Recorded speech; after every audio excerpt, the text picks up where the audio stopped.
Chapitre 36. Les gardes prétoriens. À mon réveil, j'étais désorienté. J'ai ouvert les volets et il faisait encore jour dehors. Était-ce le même jour? Avais-je dormi toute la nuit et c'était le lendemain? J'ai remis l'oreiller dans mon stockage dimensionnel et je suis parti aux toilettes.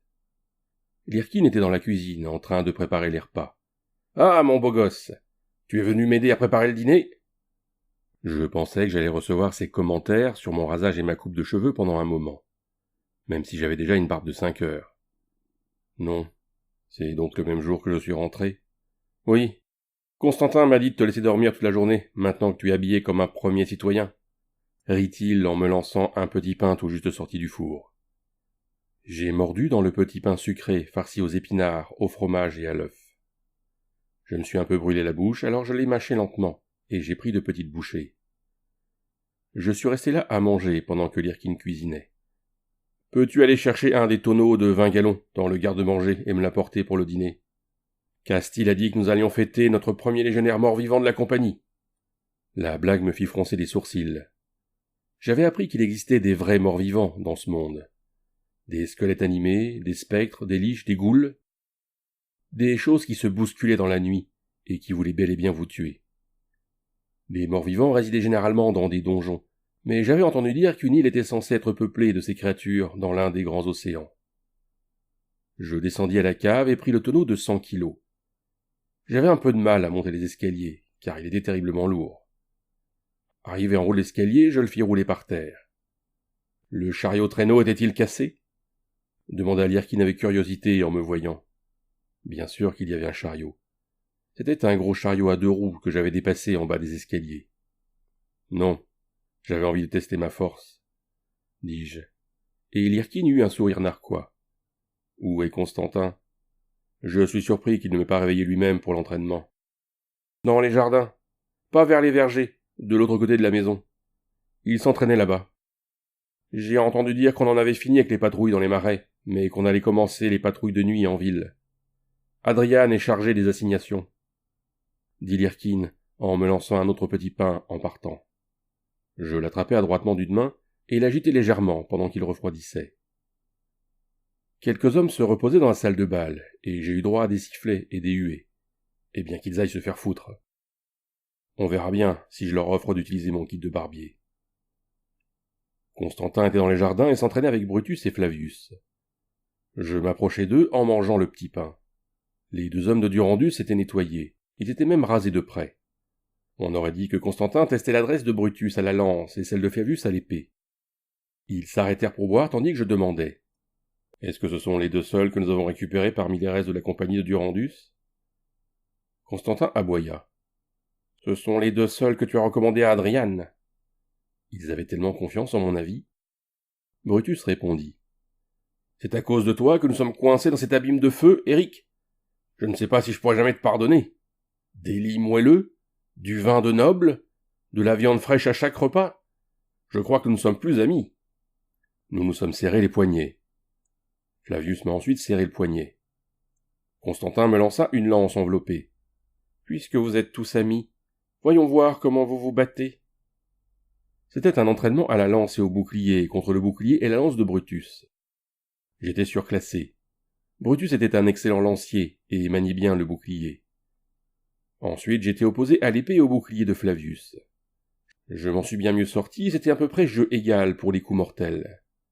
Bien sûr, la spécialité de Flavius était l'arc, pas l'épée. Constantin s'est joint à nous, et nous avons fait quelques rotations de partenaires, à 2 contre 2.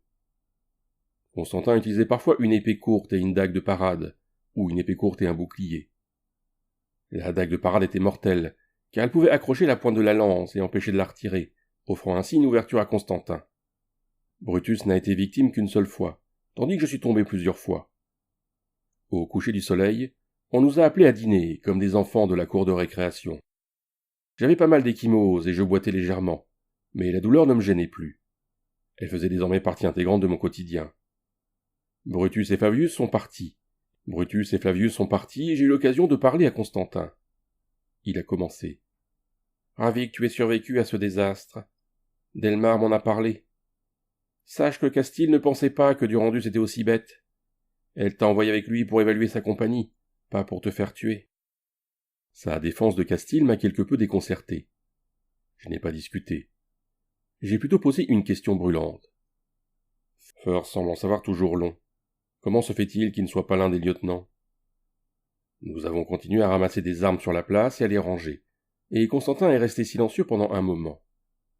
Finalement, il a dit : « C'est parce que c'est un espion, comme moi. » Je reculai et Constantin ricana. « Pas un espion ennemi, espèce d'idiot. Il travaille pour un garde prétorien. Je ne sais pas lequel. Je travaille pour l'un d'eux, moi aussi. »« Alors vous espionnez Castille ? » demandai-je, mal à l'aise. « En partie. Nous veillons simplement à ce que les commandants mages agissent dans l'intérêt de l'Empire. Castille sait qui nous sommes, et la plupart de la compagnie aussi. Je crois que Flavius travaille aussi pour un prétorien, mais je ne sais pas pour qui. » Nous en avions terminé avec les armes. « Tu l'aurais découvert tôt ou tard. De toute façon, j'envisage de te recruter. Le problème, c'est que tu es un étranger. Je ne suis pas sûr que la femme à qui je rendais compte accepterait à son service. » admit Constantin. Cela faisait beaucoup à assimiler. Il était logique que l'Empire veuille garder la trace de ses atouts les plus puissants. J'étais perplexe, mais au moins Constantin parlait. « Qui sont les gardes prétoriens ? » ?»« Les plus fidèles serviteurs et partisans de l'empereur. Des mages, des guerriers, des marchands, des nobles, et même quelques roturiers, » dit Constantin. J'ai senti qu'il cherchait à savoir si je souhaitais devenir un espion, un agent, un atout, ou quoi que ce soit d'autre. Il a poursuivi. « Les armées assurent la sécurité des frontières. Nous veillons à la sécurité de tout ce qui se trouve à l'intérieur. » Beaucoup de choses n'avaient aucun sens. Les essences suprêmes que Castille gardait pour elle, pour commencer. J'hésitais à demander, mais j'avais besoin de savoir. Je croyais que les essences suprêmes étaient réservées aux premiers citoyens. C'est ce que tout le monde répète. Pourtant, Castille et Durandus, c'est vrai. On ne peut vendre une essence suprême qu'à un premier citoyen, conformément à la loi. Cependant, elle ne dit rien sur le don. C'est pourquoi de nombreux habitants de l'Empire rejoignent la guilde des aventuriers.